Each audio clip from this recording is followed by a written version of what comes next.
इन सारे पुण्यों का फल है राम जी में प्रेम हो जाना। सकल सुकृत फल राम स्नेहु। अगर ये सब करने के बाद भी राम जी में अगर भक्ति नहीं हो रही, प्रेम नहीं हो रहा, तो समझ लो अभी हमने ये कर्म ठीक से नहीं किया।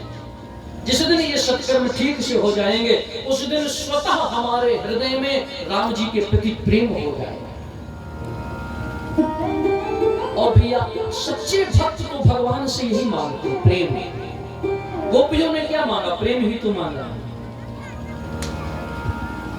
प्रेम ही। करुणा कृपा आदर प्रियतम। मेरे गुरुदेव अपने प्रेम वल्लरी बहुत सुंदर ग्रंथ है, उसमें मांग की है ठाकुर जी से। और देखो विनय पत्रिका में भी, विनय पत्रिका में गोस्वामी तुलसीदास जी ने अपने मन की व्यथा भगवान को सुनाई है, और रामचरितमानस में भगवान की कथा अपने मन को सुनाई है। राम भज सुन सठ मना। मन की व्यथा अगर सुनाना हो तो भगवान को सुनाओ, और मन को यदि कुछ सुनाना हो तो भगवान की कथा मन को सुनाओ। बात समझ में आई? मन की व्यथा दुनिया वालों से मत सुनाना, केवल सुन करके मजे लेंगे बस, कोई सहारा नहीं बनने वाला, और अगर होगा तो बिगाड़ और देंगे। मन की व्यथा भगवान से सुनाओ। गोस्वामी जी ने अपने मन की व्यथा विनय पत्रिका के माध्यम से सुनाई है भगवान को, और अपने मन को रामचरित्र सुनाया है।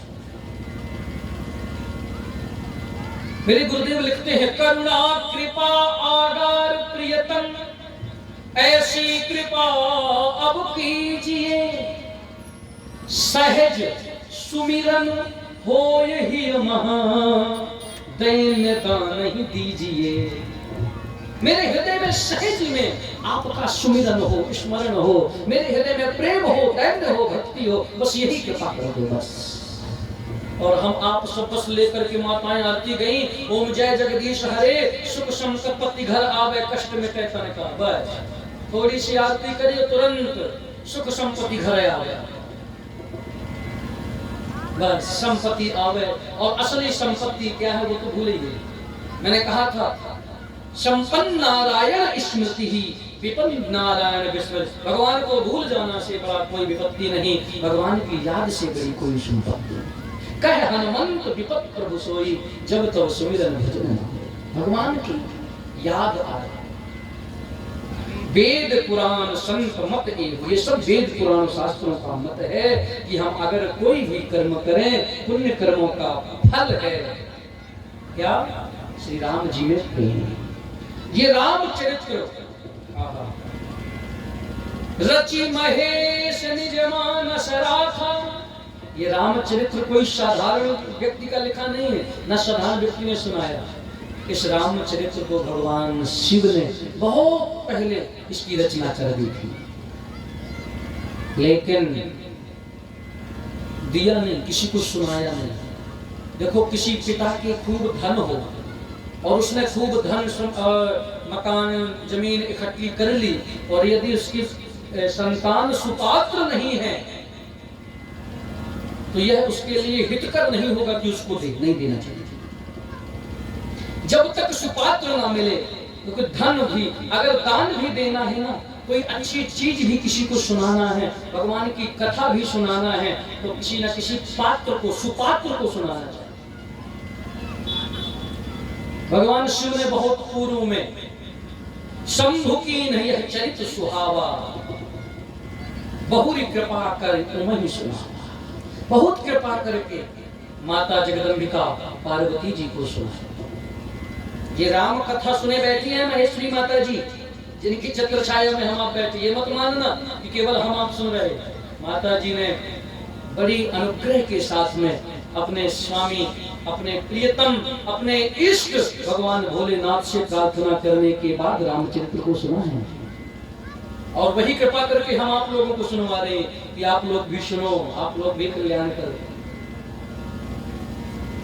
रचि महेश निज मानस राखा, रचि महेश निज मानस राखा रच महेश निज मानस राखा पाई सुसमय उमासन भाखा पाई सुसमय उमासन भाखा रच महेश निज मानस राखा रच महेश निज मानस राखा।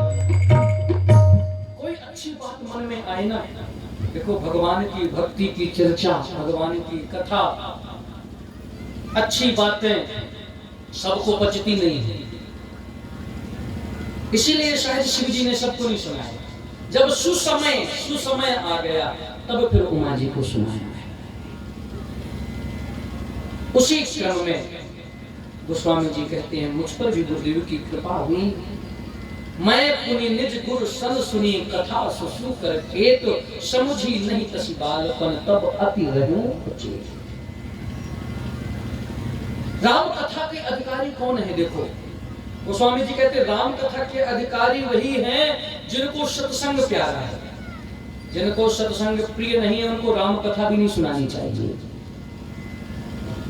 राम कथा के तेरी अधिकारी, राम कथा के तेरी अधिकारी, जिनका सत्संग प्रियति प्यारी, जिनका सत्संग प्रियति प्यारी, राम कथा के तेरी अधिकारी, राम कथा के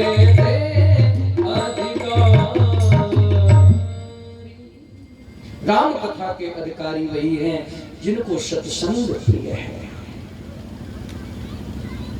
एक बार की बात है, तीर्थराज प्रयाग में माघ के महीने में, आज भी लगता है माघ में मेला लगता है ना, अभी कुछ दिन अभी तो माघ था, और माघ में मेला लगता है। कहां? तीर्थराज प्रयाग में।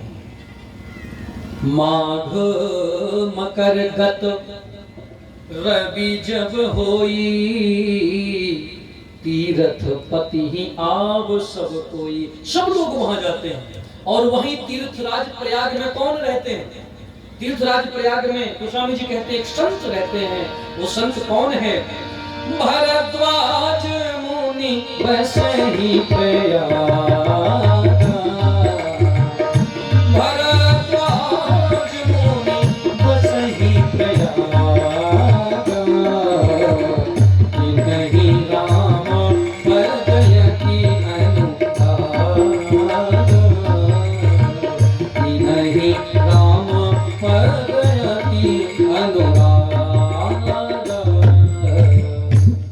भरद्वाज मुनि तीर्थराज प्रयाग में रहते हैं। माघ के महीने में बहुत सुंदर सम्मेलन संगोष्ठियां संतों की चल रही थी।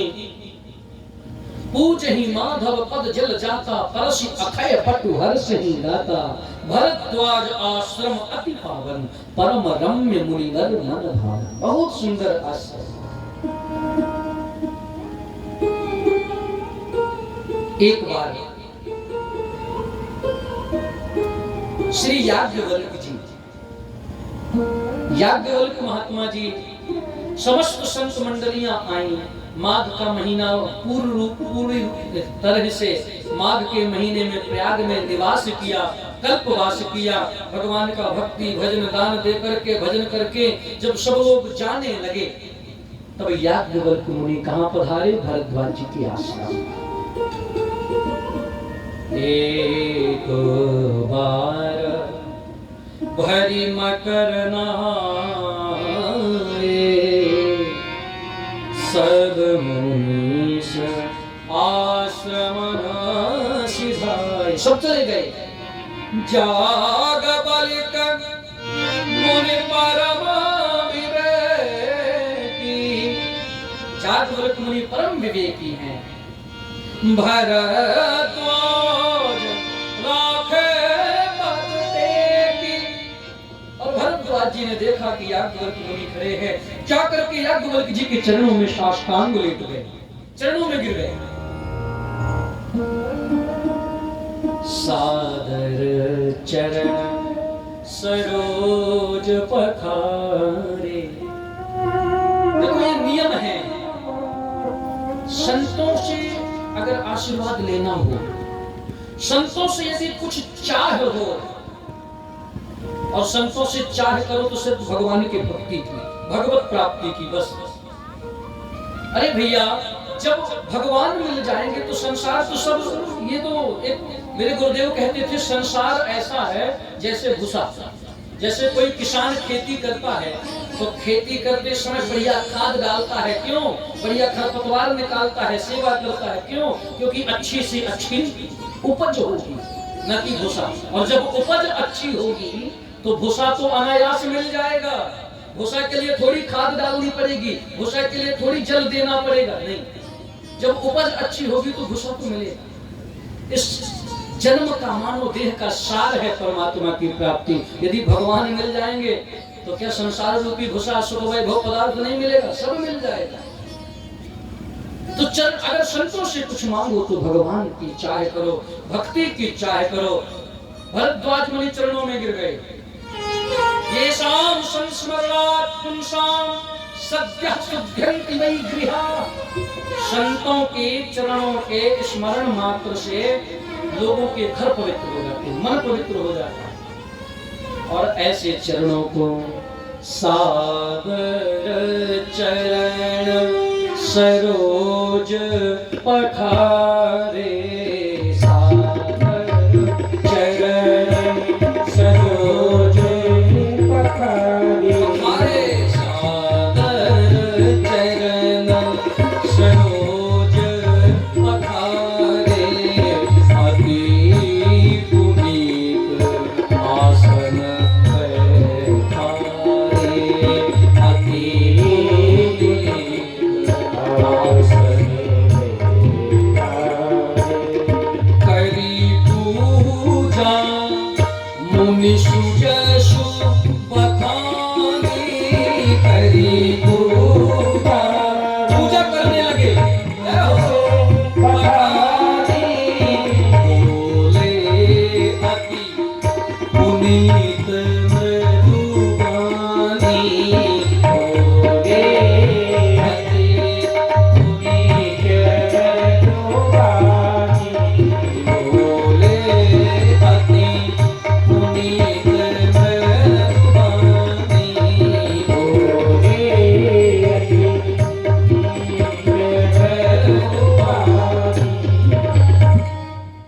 सादर चरण पखारे, पूजा किया और पूजन करके कहते हैं, सरकार नाथ एक संशय बर मोरे। मेरे हृदय में एक संशय है। याज्ञवल्क्य जी बोले, भैया जल्दी बोलो, संशय मन में नहीं होना चाहिए। संशय अगर मन के भीतर है तो निश्चित वो तुम्हारा एक न एक दिन अनिष्ट कर देगा। गीता में भगवान ने कहा, संशयात्मा विनश्यति। संशय तुमको भक्ति की प्राप्ति नहीं कराएगा, संशय तुमको परमात्मा की भक्ति में बाधक है। संशय सद्गुरु वैद वचन विश्वास, वहां तो विश्वास करना ही पड़ेगा। और हम लोगों की यही तो विलक्षणता, विचित्रता है। जहां विश्वास करना चाहिए वहां विश्वास नहीं करते, और जहां नहीं करना चाहिए वहां कर बैठते। कौन सा संशय है? भरद्वाज जी कहते हैं, देखो संतों का जो संशय होता है ना, वो स्वयं का नहीं होता, वो जग हित के लिए होता है। जग का कल्याण करने के लिए कोई न कुछ लीला करते हैं, प्रश्न करते हैं। भरद्वाज जी को संशय नहीं, लेकिन वो जानते हैं कि संत से कुछ सुनना है, कुछ पूछना है। तो अगर मैं ये कहूंगा कि मुझ में ऐसी कुछ कमी है, तो कमी देख करके ही तो सदगुरु कुछ ठीक बताएंगे। अगर सदगुरु देखेंगे कि मेरा शिष्य चतुर है, योग्य है, तो सदगुरु क्यों बताएंगे? यह एक कला होती है पूछने की। एक घटना याद आ गई, सुन लीजिए।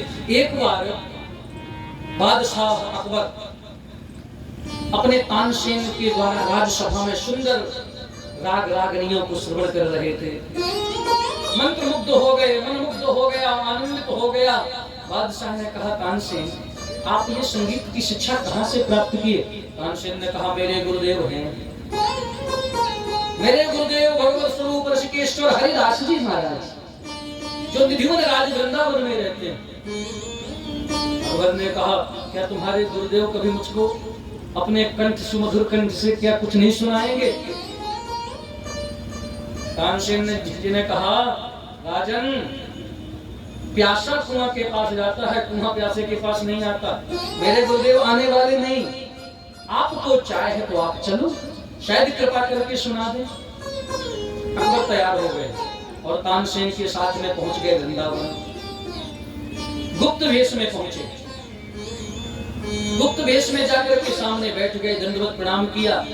स्वामी हरिदास जी महाराज तो प्रिया प्रियतम श्री राधा रानी, श्री श्याम सुंदर की भांति झांकी उनके नित्य पूजन में संलग्न थे। हरिदास जी को सुंदर दिव्य भक्ति में लीन देख करके तानसेन का मन कृतार्थ हो गया, जाकर के चरणों में लेट गए। गुरुदेव ने आशीर्वाद दिया, दूर बैठ गए। अब साहस कैसे हो कि ये हरिदास जी से कहें कि महाराज जी आप कुछ राग सुनाइए? क्या कोई शिष्य अपने गुरु से आज्ञा कर सकता है? नहीं कर। क्या किया जाए? तब तानसेन की एक युक्ति आई। तानसेन जानबूझ करके एक राग को गलत गाने लगे। जानते हैं कि हरिदास जी महाराज रागों के सिद्ध हैं, और मैं उनके सामने गलत गाऊंगा तो निश्चित ही टोकेंगे। तो जानबूझ करके तानसेन ने एक राग को गलत छेड़ दिया। जैसे ही गलत गाने लगे तो हरिदास जी ने कहा तानसेन ये क्या गा रहे हो? तुम मुझसे दूर हुए, मुझको भूल गए, मैंने तुमको ऐसे बताया था। और तुरंत हरिदास जी महाराज ने सुंदर सी राग छेड़ दी। और यही तो चाहते थे बादशाह अकबर और तानसेन। तो कहने का तात्पर्य ऐसे ही भरद्वाज मुनि ने भी संशय कहा, नाथ एक संशय है, कौन सा? एक राम अवधेश कुमारा, जिनकर चरित्र विदित संसारा, राम कवन प्रभु पूछो तो ही। ये राम है कौन जिसको शिव जी भजते हैं, आप भजते हैं? ये राम कौन है? लोग कहते हैं ना, एक राम दशरथ कर बेटा, एक राम घर घर में लेटा, एक राम का जगत पसारा, एक राम है जग से न्यारा। कितने राम हो गए? सहीश दाशरथी राम, रमन्त योगिनो यशमिन इति राम। कितने राम है वो? एक संत कहते हैं भैया ये राम एक ही है, समझने का फेर है।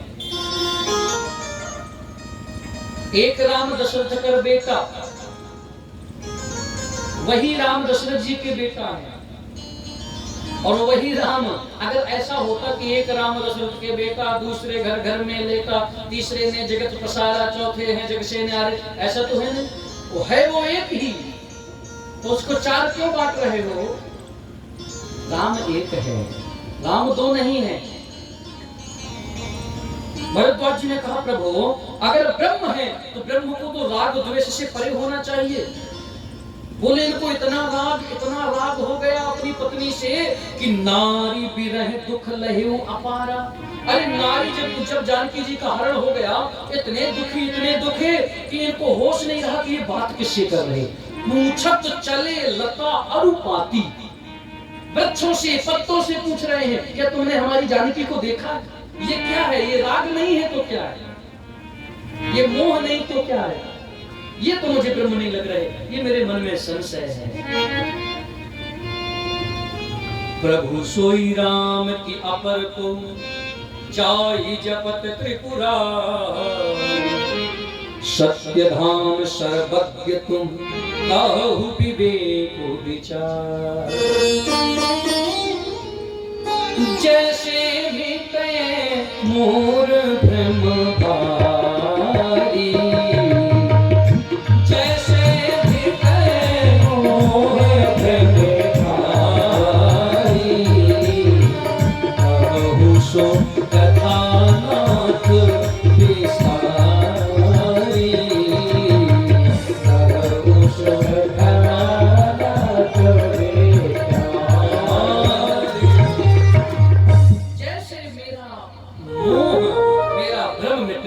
तो आप कृपा करो। जागवल्लभ जी मुस्कुरा दिए कि देखो, इसको राम जी का चरित्र सुनना है, इसके मन में इच्छा है, यदि मैं संशय करूंगा तो ये मुझको राम जी के चरित्र का गुणानुवाद का वर्णन करेंगे, और यही तो संतों का आहार है, भगवान की कथा। याज्ञवल्क्य जी परम विवेकी हैं, जान लो। तुम ही विदित रघुपति प्रभुताई। अरे भरद्वाज, आप तो सब जानते हो, मैं जान गया। क्या जान गए प्रभु?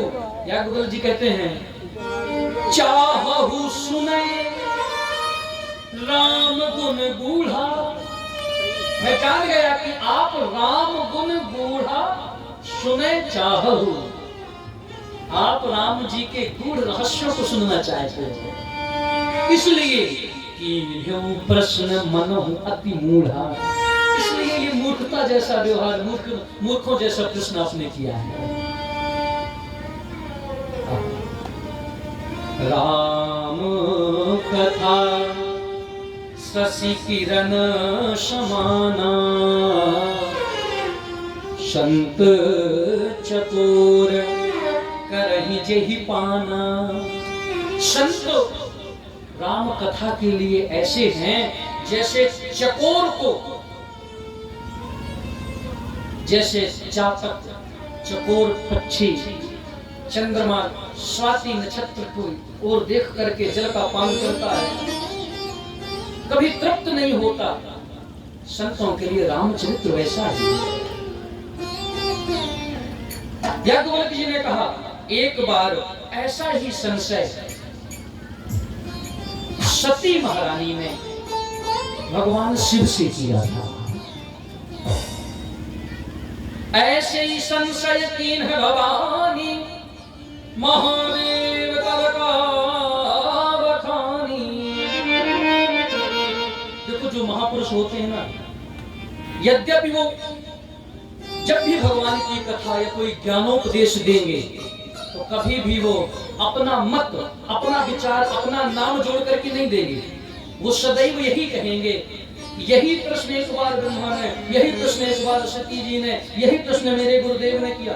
मतलब मैं कभी तुमको अपना विचार नहीं सुनाऊंगा, क्योंकि यदि मैं जोड़ दिया तो अभिमान आ जाएगा। याज्ञवल्क्य जी ये भी तो कह सकते थे कि सती जी ने ऐसा ऐसा चित्र किया तो उससे यह हुआ, सीधी सी वह बात को सुना देते, लेकिन कहा नहीं, मैं नहीं सुना रहा। ऐसे ही संशय कीन भवानी। कब की? बोले एक बार त्रेता युग में भगवान शिव जी सती जी के साथ में राम जी की कथा सुनने के लिए, सत्संग करने के लिए अगस्त मुनि के यहाँ पर आए। गोस्वामी जी बड़े अच्छे शब्दों भाव में वर्णन करते हैं। एक बार त्रेता युग माही, एक बार त्रेता युग माही, एक बार त्रेता युग माही। शंभु गए कुंभर ऋषि पाही, शंभु गए कुंभर ऋषि पाही, एक बार त्रेता युग माही, एक बार त्रेता, एक बार त्रेता, एक बार त्रेता। एक बार त्रेता युग में शिव जी कुंभज ऋषि के यहाँ जाए।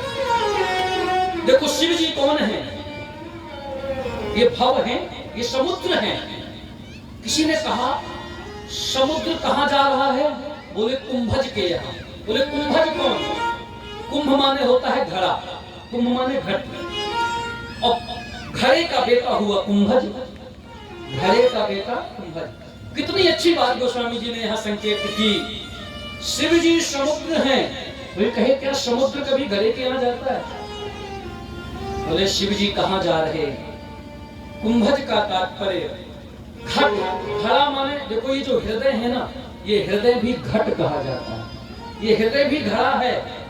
और इस हृदय रूपी घड़े का बेटा है भाव, क्योंकि भाव कहां प्रकट होता है?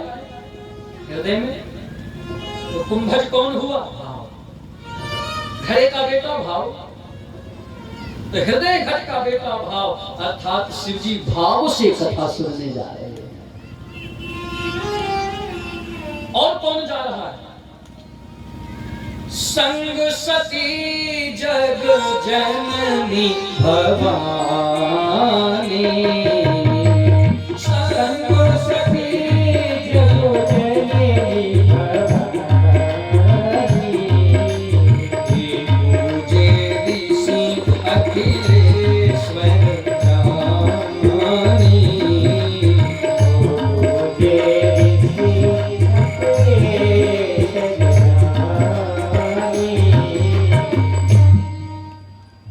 शिव जी। देखो गोस्वामी जी ने शिव जी के साथ में कोई विशेषण नहीं लगाया। एक बार त्रेता युग में ही शंभु गए, केवल शंभु गए, और जहां सती जी की बात आई, संग सती जग जननी भवानी विशेषण लगा दिया। कहने का तात्पर्य सती जी तो जा रही कथा सुनने, लेकिन विशेषता को धारण किए हुए जा रही है। उनके मन में ये बोध है कि मैं जगत जननी हूं। और अगर भगवान की कथा सुनने जाना है और यदि विशेषण विशेषताओं को लेकर के, अपने पद प्रतिष्ठा को लेकर के जा रहे हो, तो वह कथा आपके लिए हितकर नहीं होगी। और यही हुआ, सती जी के लिए कथा हितकर नहीं। भगवान के दरबार जाओ तो अपने समस्त विशेषताओं को, विशेषणों को, अपने पदों को, प्रतिष्ठाओं को, यश वैभव को अपने घर में छोड़ करके आओ। जगत पिता जगदीश्वर के दरबार में अपने पदों को मत लेकर के बीच में आना, सब बिगड़ जाएगा। ये विशेषता जग जननी। और सुनी महेश, पूजे ऋषि, और जैसे ही रष्ट जी ने देखा, प्रणाम किया, पूजन किया, अखिलेश्वर जाने, अखिल ब्रह्मांड नायक के ईश्वर हैं। और राम कथा मुनि बज बखानी, सुनी महेश परम सुख मानी। और जब राम कथा महात्मा जी ने सुनाई, शिव जी परम प्रसन्न हो गए और चल दिए कैलाश की ओर। कहत सुनत रघुपति गुण गाथा, कछु दिन तहां रहे गिरिनाथा। और मुनिशन विदा मांगी त्रिपुरारी, मुनि से विदा मांग ली और चले भवन संग दक्ष कुमारी। देखो यहाँ भी विशेषता है, यहाँ भी सती जी शिव जी के साथ आई, और गोस्वामी जी लिख क्या रहे? दक्ष कुमारी, क्योंकि दक्ष भी अहंकारी था ना। आप लोगों ने सुना होगा दक्ष ने भगवान शिव का कैसा अपमान किया, फिर भले बाद में सर को कटवाना पड़ा हो, बकरे का सब लगा फिरा हो। भगवान भोले बाबा ने कहा खूब मैं कर रहा था, अब बकरे का मुख लगा के घूम, खूब मैं बोल। ये दक्ष कुमारी हैं। गोस्वामी जी कहा भी, ये देखो दक्ष कुमारी जा रही है। और उसी समय त्रेता युग का समय था। राम जी उस समय लीला मंच पर थे, संसार में लीला कर रहे थे, मर्यादा पुरुषोत्तम के रूप में थे। और उस समय कौन सी लीला चल रही थी? जब भगवान श्री जानकी जी के विरह में रुदन करते हुए, उनकी खोज करते हुए वन में विचरण कर रहे थे। और इधर ध्यान देकर सुनना, बस अब समय क्योंकि हो चुका है, थोड़ी देर और, बस 10 से 15-20 मिनट माता जी, थोड़ी देर और सब लोग बैठो, क्योंकि घर के काम काज, भोजन व्यवस्था ये तो रोज होना है, और कथा देवी रोज नहीं मिलना, ये तो माता रानी की कृपा से कभी कभी मिलती हैं। आप सब लोग परम भक्त हैं। हम तो ये समझ रहे हैं भैया कि देखो आप जितने लोग बैठे हो, हमारे लिए एक एक श्रोता यहाँ पर 10-10 से ज्यादा कहीं अधिक है, एक कम। क्योंकि इस समय जितने लोग बैठे हैं, मुझे लगता है ये सब लोग कथा के रसिक लोग बैठे हैं।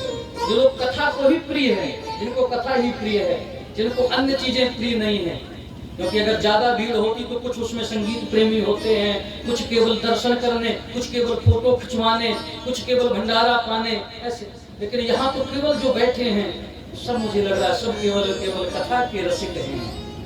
कथा देवी ने सबको रोक रखा है। रमनते योगिनो, इनको भगवान की कथा इनके हृदय में रमण करने लगी। एक बात सुनो चलते चलते, राम जी के चरित्र के सुनने का फल क्या है। जैसे ही शिव जी ते ही मुनिशन विदा मांगी, और जैसे विदा मांगी और कथा सुन करके चलने लगे, संग में दक्ष कुमारी को लिए हैं, और जैसे ही चलने लगे उसी समय उनके मन में चाह आई। हृदय विचारत जात हर, कहीं विधि दर्शन हो। कथा का फल है कि मन में चाह आ जाए कि अब कब भगवान के दर्शन हो। कथा सुनने के बाद भी मन में भगवान को प्राप्त करने की चाह नहीं जग रही, उत्कंठा नहीं प्राप्त जग रही, लौल्यता नहीं जग रही, तो समझ लेना अभी कथा तुमने सुनी नहीं। कथा सुनने का फल है जिज्ञासा, जीवस्य तत्व जिज्ञासा। वेदों में आया, उपनिषदों में आया, जीव की, बस इस बात को सुनकर के मैं कथा को विराम नहीं दूंगा। जीव की सहज में जिज्ञासा होनी चाहिए। किसके लिए? तत्व को जानने के लिए। वो तत्व जिसको मैंने कल बताया था, वही तत्व ब्रह्म है, वही परमात्मा है, वही ईश्वर है, वही राम कृष्ण हरि नारायण। वो तत्व नाम विभिन्न है। अगर जीव की उस तत्व को जानने की जिज्ञासा नहीं है तो अभी उसने सत्संग नहीं किया, अभी कथा नहीं सुनी। मेरे गुरुदेव प्रपत्ति दर्शन एक ग्रंथ है, बहुत सुंदर, उसमें सूत्र शैली में लिखा, भगवत प्राप्ति का एक ही हेतु है, क्या? तत्र लौल्यम एव कारणम, उत्कंठा, लौल्यता। अगर जीवन में आपके मन में उत्कंठा नहीं है, जिज्ञासा नहीं है, चाह नहीं है, तो परमात्मा आपसे कोसों दूर है। कितने भी माला फेर लो, माला फेरत जब गया, कितने जन्म निकल जाए कुछ नहीं होने वाला। वो जिज्ञासा जब तक झटपटाहट ना हो, तड़प ना हो, विरह ना हो, नानाक पृष्ठम न च पारमेष्ठम, कुछ नहीं चाहिए, न योग सिद्धि न पुनर्भवम वा समंजसत्वा विरहय्य कांक्षे। सिर्फ विरह चाहिए, ये भक्ति की पहचान है। प्रेम चाहिए, और जिस दिन वो मिल गया समझ लेना भगवान भी मिल गए। अच्छा आप बताओ, भागवत जी में सुना होगा, गोपियां वृंदावन में रहते हैं, भगवान मथुरा आ गए, लौट करके वृंदावन नहीं गए। और मथुरा से वृंदावन की दूरी कुछ ज्यादा है क्या? जो लोग गए होंगे देखे होंगे, बहुत ज्यादा से 2 घंटे की यात्रा। मान लो आज के समय में ज्यादा साधन है, उस समय कम साधन थे, 4 घंटा, 6 घंटा, 8 घंटा, 1 दिन मान लो।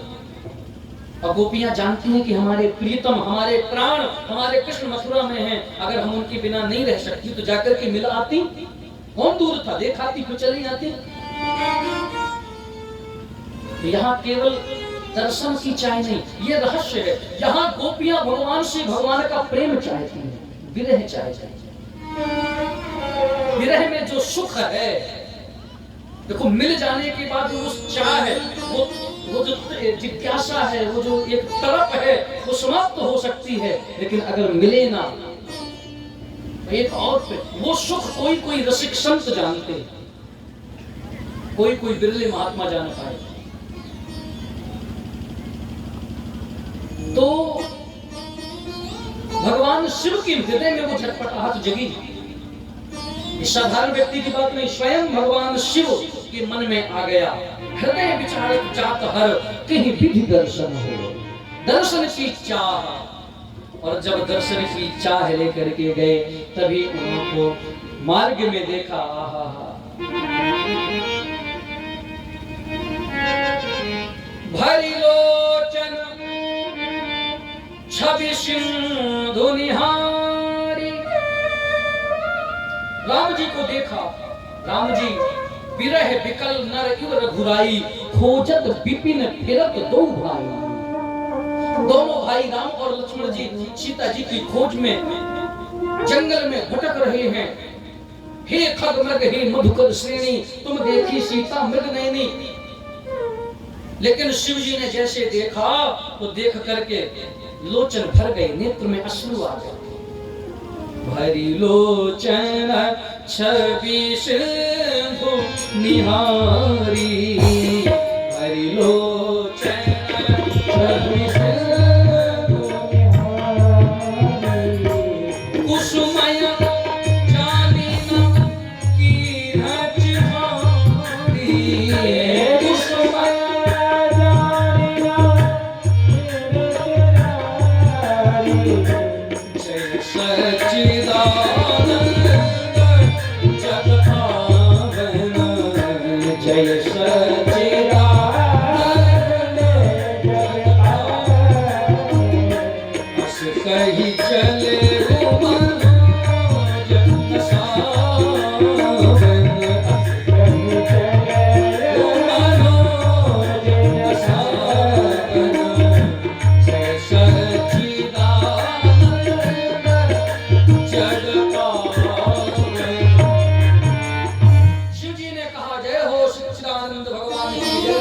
प्रणाम कर लिया, चल दिए।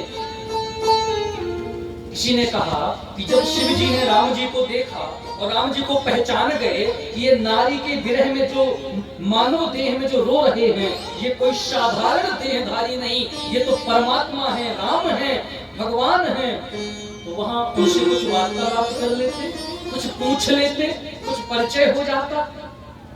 तो स्वामी जी कहते नहीं, शिव जी ने देखा कुसमय जाने, कुसमय, समय ठीक नहीं जाना, समय को ठीक नहीं देखा। अभी राम जी हमारे लीला मंच में हैं, अभी उनको बीच में टोकना ठीक नहीं। और राम जी और शिव जी प्रणाम करके चल दिए। लेकिन सती जी सोचने लगी, चले जात शिव सती समेता पुन पुनि पुलकर कृपा ने केता। शिव जी तो परम प्रसन्न है कि मैंने मन में जिज्ञासा करी कि राम जी दर्शन दे दो। राम जी ने तुरंत दर्शन दे दिया। बहुत भाव विभोर हैं, लेकिन सती जी के मन में शंका है, ये कैसे राम ब्रह्म हो सकते हैं? ये एक पत्नी की विरह में रो रहे हैं, ऐसे रो रहे हैं, ये तो हो ही नहीं सकती परमात्मा। और शिव जी ने जाकर के अगर सामने टोकते, हे राम जी मैं गौरी पति, मैं भव, मैं सृष्टि का संहार करता शिव, मैं आपको प्रणाम करता हूँ, तो बताओ अगर शिव जी राम जी को प्रणाम करते तो जो कोई देखता वहां तो सब जान जाते कि ये राम, ये राजा की बेटा नहीं, ये तो भगवान है, तो आगे की लीला में बाधा पड़ जाती कि न पड़ जाती?